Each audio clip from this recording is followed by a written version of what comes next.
All right, this is a car I bought for $20 on Facebook Marketplace, and really don't like Facebook, but it's pretty good for RC. Anyway,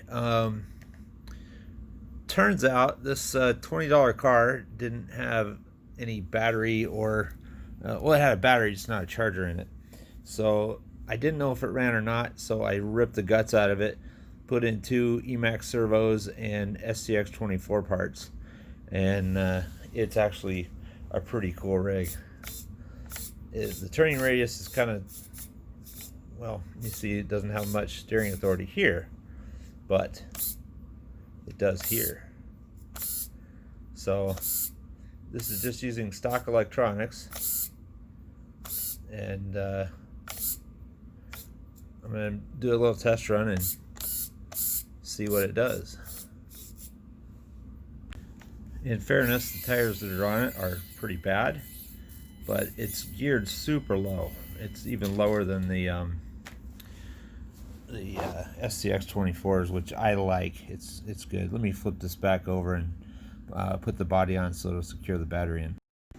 This is one of the areas that I've found that the Devastator kind of falls flat on. Actually, not even figuratively. The springs for the suspension are way too stiff. So I'm going to see if I can't fit these similar height SCX 24 springs on it. Hopefully they'll fit around the shock. No, they won't do it. Darn it. That's a problem because the springs on this thing are just too tight and they have no give at all. So I'm going to have to figure out how to get more flex in this thing because it doesn't have enough weight to compress the suspension on its own. Alright, I think I've solved one of the problems with this truck. The springs are way too tight, so I took the ones off that it comes with and put on the much thinner, lighter springs from an SCX 24. The diameter is different though. I don't know if you can see that in the video. It's my workspace. It's kind of torn up right now. I'm building a different car that's going to be awesome, but the spring diameters are different. The HBX ones are very large and wide, so when I put these rear ones on, I kind of had to stretch them over the shock towers, and I made it happen. But they're really the only articulation of the spring happens below the shock. The top doesn't move at all, as you can see. I do think it's going to work though, because I managed to get some articulation in it with the weight of the just the car, and also I got a little bit of droop out of it. So I think that's going to greatly improve this the handling of this vehicle. I'd like to get a little bit lighter springs up front, but I'm going to figure something else out that's better for the front of this. Because the majority of the weight is on the nose, I like to keep a little bit stronger spring rate on the front just to keep the car from tipping over. And I still get the articulation, but it comes from the back of the car more so than the front. Front is stability, back is articulation. And that seems like a really good combination that's worked so far. It's time to go back over and try it again. I did some videos earlier, but I wasn't happy with them and just deleted it. I'll show you what this thing does. It's pretty cool. It has potential, but right out of the box, it's not that great. I mean, that's pretty typical of crawlers, though. This thing has no droop whatsoever. The front will show you that. If I drop it, it comes right back. It pops right back to its full up position. That's not good for a crawler. You want it to kind of float halfway up, or some version of that, so that you can pick it up a little more, and that's helpful when you go over obstacles. And I've chosen to do it on the back. The majority, and this is my theory behind it.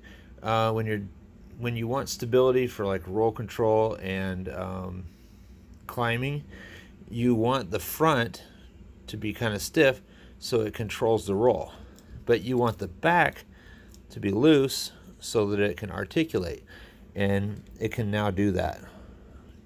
It'll articulate through the front. If the front articulates, that's okay too.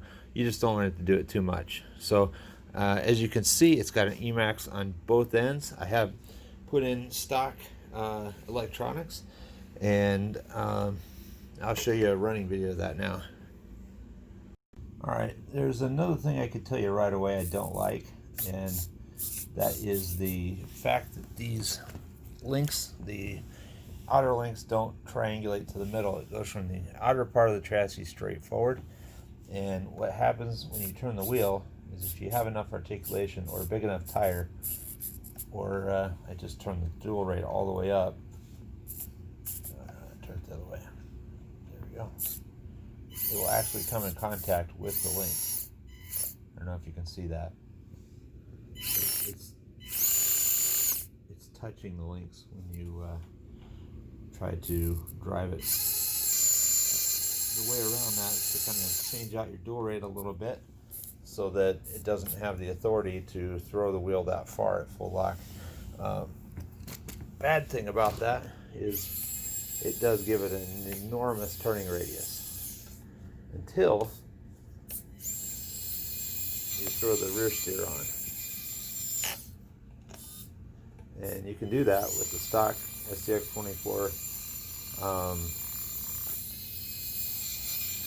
electronics by using your aux channel on the receiver, and you can hear it.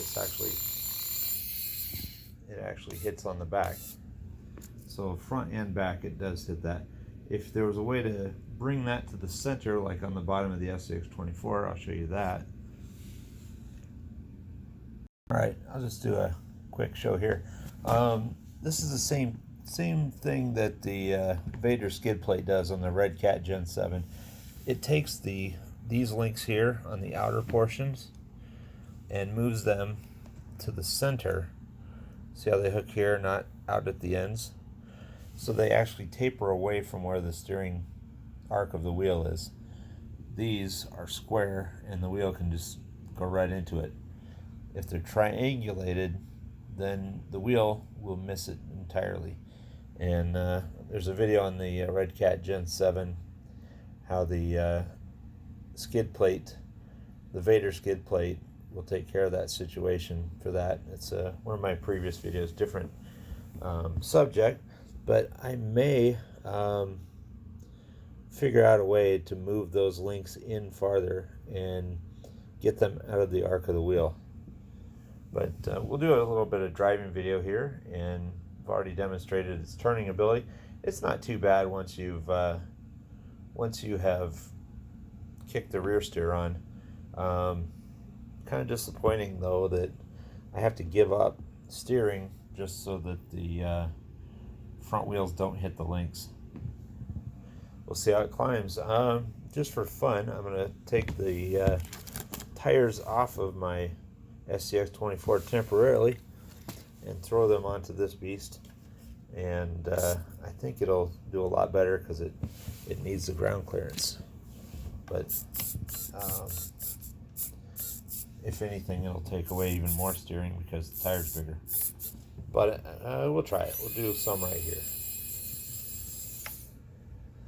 A little bit of a wide turn. Let me zoom this out. Okay.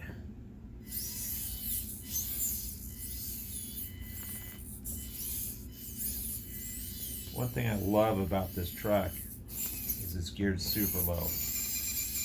And for a crawler, that's an awesome thing. I have noticed it does have a pretty high center of gravity, so that's a problem. But look how much metal's there. I mean, it's kind of unnecessary to have that much.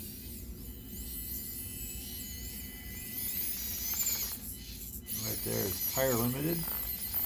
Just doesn't have the traction to make the climb. Or the ground clearance. This is why I'm going to throw some RC four-wheel drive scramblers on it, and we'll see what she does. Right, if you are experienced in the hobby of RCs or vehicles in general, off-roading, racing, you're familiar with the concept of preload. And that preloading a spring is how much tension is on the spring when the car is at rest. And I can tell you in stock form, this is a lot. I'll show you a vehicle with zero preload, and I set it up intentionally this way. What you'll notice here is my springs don't even go the entire length of the shock. That's on purpose because that allows me to have what's called droop. And droop occurs, okay, so this is, I'll get back to droop. This is zero preload, okay? The springs will compress only to the amount that the weight of the car will compress them. They don't start off already squished down because they're taller than the length of travel of the shock itself. In this case, these springs are already tensioned because they're already pushed down just being assembled. So on this Devastator, there's a screw on the front, you can see it there, and one on the back side as well, and the top part of the shock comes out. And you can see that the spring in its level, let me level the car out, it's pretty level there, has a lot of extra length. I'll get a pointer so you can see what I'm talking about. The spring only really needs to go to about here, the bottom of this cap, which is the top of the shock. So I'm actually going to cut this spring right about here. That way I have zero preload on the spring. I might actually cut it a little bit lower so that it actually sits down a little bit on the chassis. I'm not going to give up that much ground clearance by cutting an extra coil or two off. What it will do is increase the spring tension because now it has fewer coils to compress the same amount. The difference is it's not starting already squeezed, and it should soften this up quite a bit. It'll get rid of some of the rolling because it doesn't tip the whole CG of the car. The front end will now be able to raise without raising the entire vehicle with it, at least as much. Because before, if the wheel tipped, the vehicle tipped. Now it's going to be able to be more proportional. See how much, I mean, you get some pretty decent flex out of it once the let's see, I don't know if it has that much, but it'll be close. Yeah, it does have that much. It's got some pretty decent flex in it once you get the preload off the spring and the preload off the back. With those lighter springs I put on it, it now has the ability to flex, and this is going to make a tremendous difference. I didn't know it had that much flex in it. Another thing I found out just by looking at the bottom of this, I was telling you about the links going back to the sides. That's not going to work because this will be in the way of that link, and I'm not sure how I'm going to be able to deal with that. It may just have to be how it is. The other way around this would be I could move these links in a little bit. So if I can move it even into about here, this portion here, if I could move it even this far, it would easily clear the wheel arc.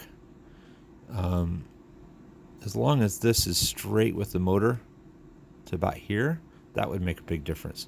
So they really should have made these spacer links shorter, but when they designed this, nobody asked me, so you're welcome. So what I'm going to do here is kind of hold the chassis where it looks level, and that's close enough. And then I'm just going to put a mark on this spring where it needs cut. I think right about there. We'll put it at the right height. So I can tell you how much spring doesn't need to be there.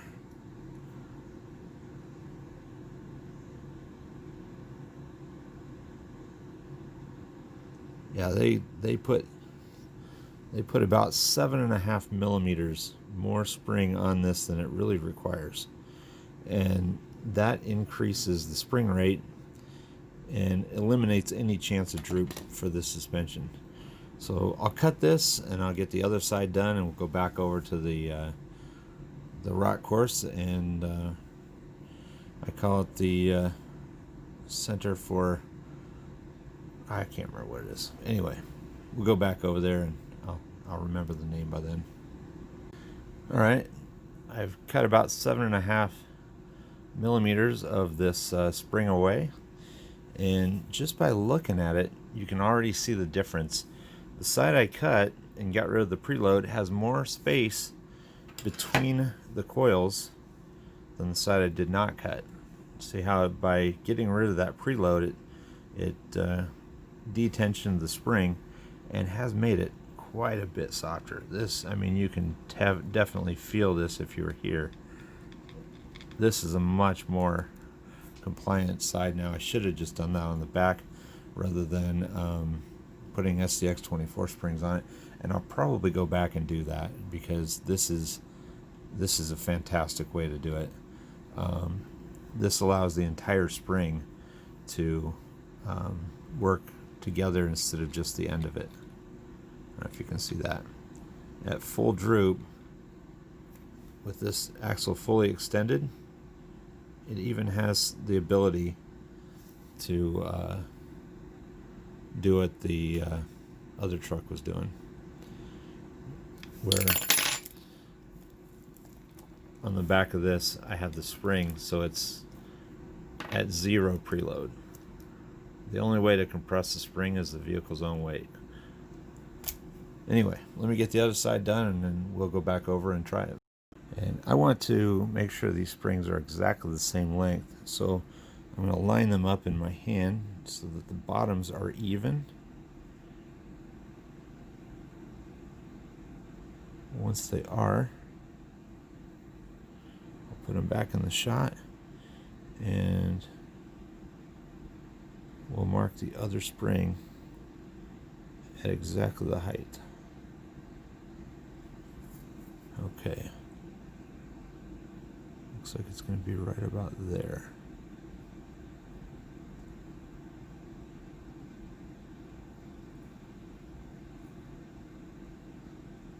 Okay.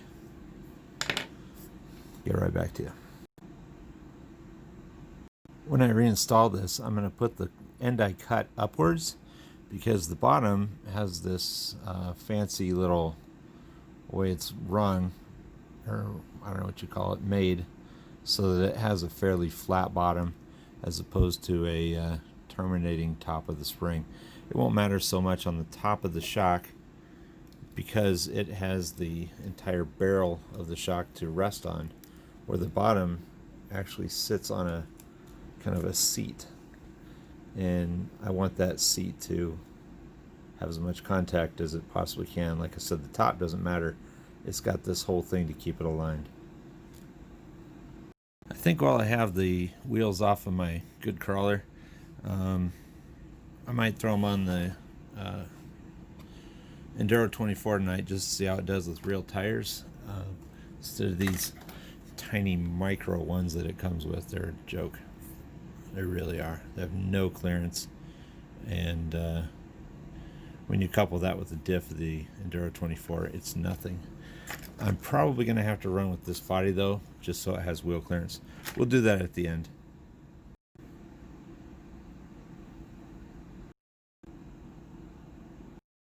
This is something that's pretty important on the Devestator. When you go to put the wheel on, you can put this wheel on so tight that it binds the axle. If it's that tight, you're going to burn the motor up. A way to make sure it's not too tight, and you can do this on an SDX 24 as well, is if it'll bounce back after you push it and yet it's not wobbly yet, that's perfect tension. Well, I can already tell you there's going to be some steering interference issues with this setup, because look how close the wheel already is to those links. That's just poor design. I don't even know what else to say about that. Poor design. The back ones I can triangulate to the middle, and they'll have full steering authority by getting rid of the spacer if it's possible, and just putting it directly onto the axle. But the front, once I turn the wheel, hardly at all. I mean, I can push the tire that far into it. It's not going to have any steering authority, but it's going to have significantly more ground clearance just because of the larger tire. So I guess we've got a little challenge here that's going to show us at least if this thing can climb now. Okay, I'm having a couple of issues with the rear steer on this, but that's not what we're testing here. Let's just find out if this thing can climb. I love the low ratio it has.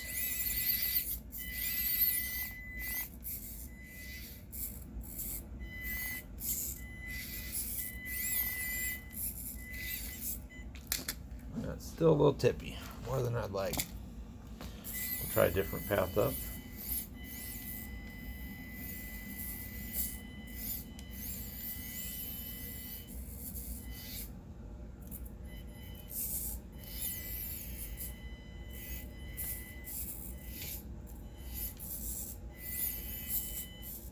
It's much better than it was.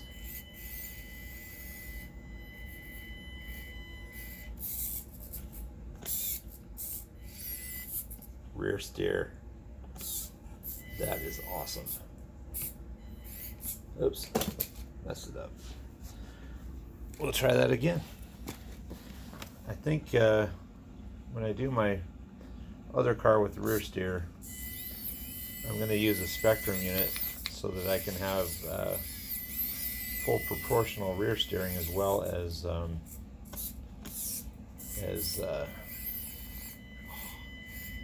did you see that? That's good. That's really good.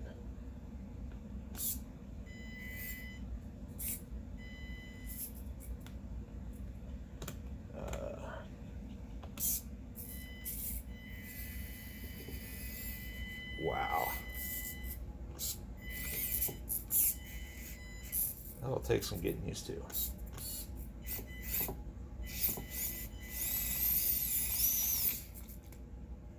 Rear steer is cool.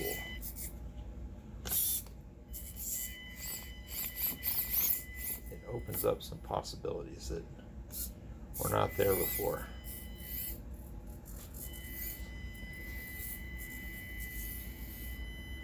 SCX24 can crawl right over this. This can't quite do it. I'm hitting the links. That's what I talked about earlier. Just doesn't have the high clearance links that the SCX24 has, and it's hitting on both sides.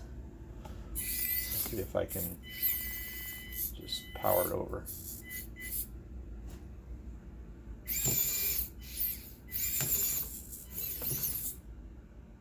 Nope, doesn't have the. Just doesn't have the wheel speed. Let's try a different run.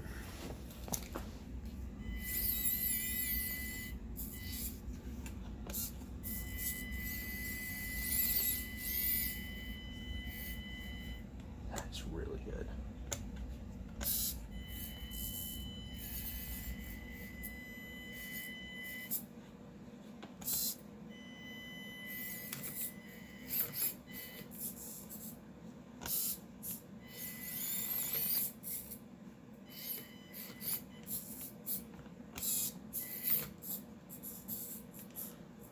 Having to drive both ends of the car. I've never done that before, so it's kind of fun.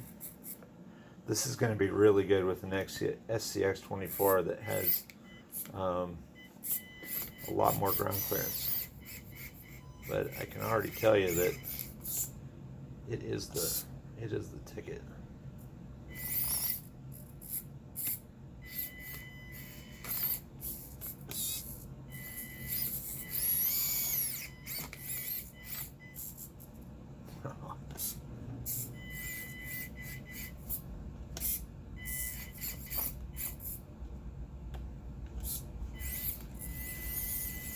once again, hanging up on the frame. As soon as the frame hits, it offloads the weight and you're going nowhere. I love the gearing. Super low, as a crawler should be. But it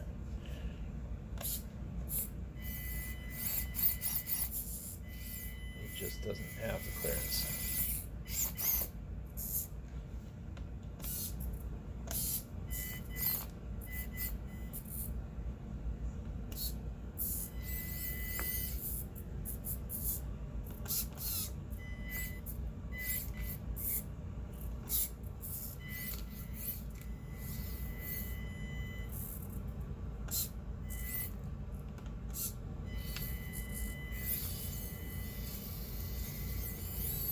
That part wasn't too bad.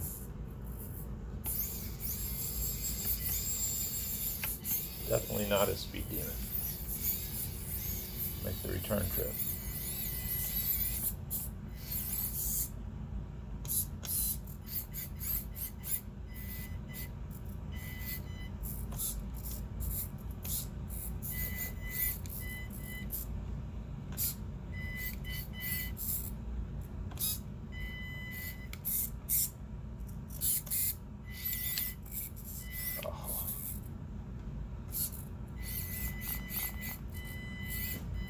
See that articulation we got out of it? That's when you get rid of the preload. It works pretty nice.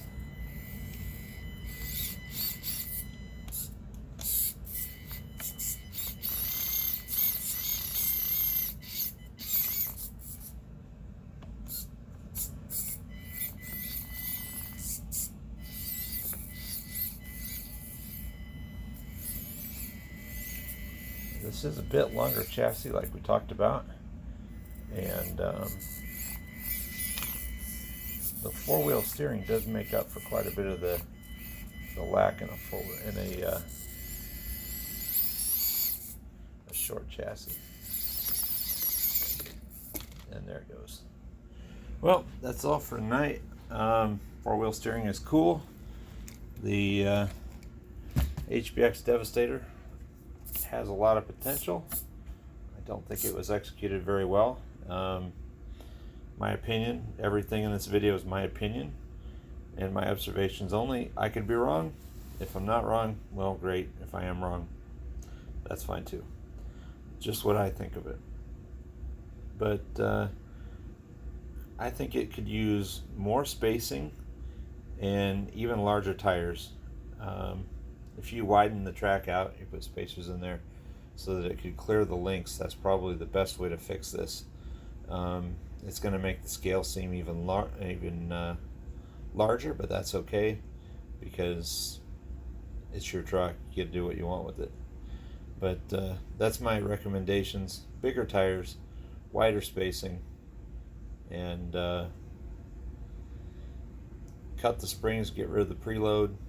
At first observation, it looks like it needs to be wider, and it does. The stamp steel RC four-wheel drive wheels might be better for this because you can bump them out by putting the hubs on the wrong side of the dish. So if you're going to do scramblers on this car, I would absolutely recommend that.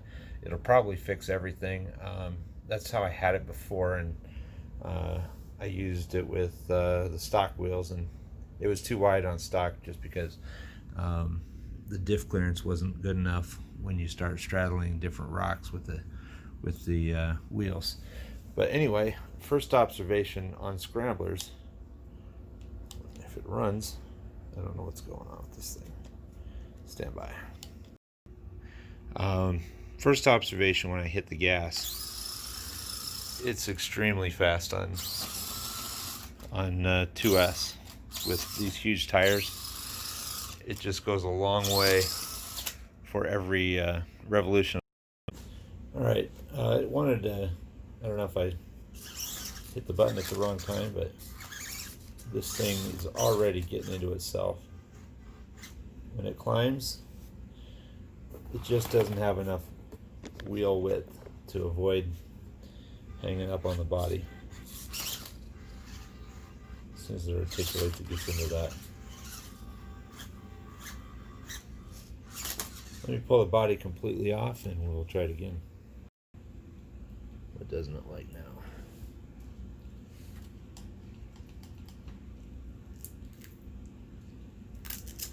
This particular car is very finicky. I'm not sure why. Alright, I don't know what was wrong with it, but got a fresh battery. We'll see how it climbs.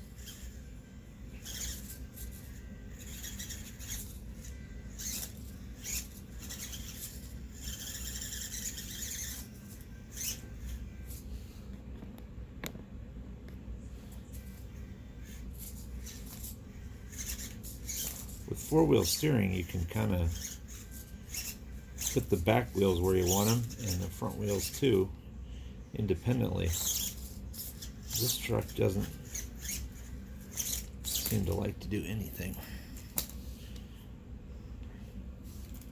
or run. Well, it's this truck is not as good as my SCX24 in any way. It's been having reliability issues lately. It has a brand new charge on the battery, and I don't know what's going on with this. It's like it's losing bind. Another thing I don't like about this car is this huge antenna. That's ridiculous. It should be about 1/3 that long, and it's kind of poor. So, my opinion. Anyway, I think this car is going to go to the wayside, and I'm not going to worry about it much anymore. I think it is not worth further development. Pretty sad. I had high hopes for it. Well, I'll take that back. I'll say it may be worth further development, but not with the CSC and not with these axles. It's geared too high. It just doesn't do what I want it to do. If I put SCX24 axles on it, links, all that, I think the layout of the transmission and the motor far forward is probably a really good thing. I just think this was rushed to the market more than it should have been, and my opinion again. Just for fun, I'm going to throw these wheels on the SCX24 and we'll watch what it does on the same hill you just saw. Since the last scene, I put these tires from the Enduro 24 back on my SCX 24 modded out car. Same run. Hopefully I'll have a good result here.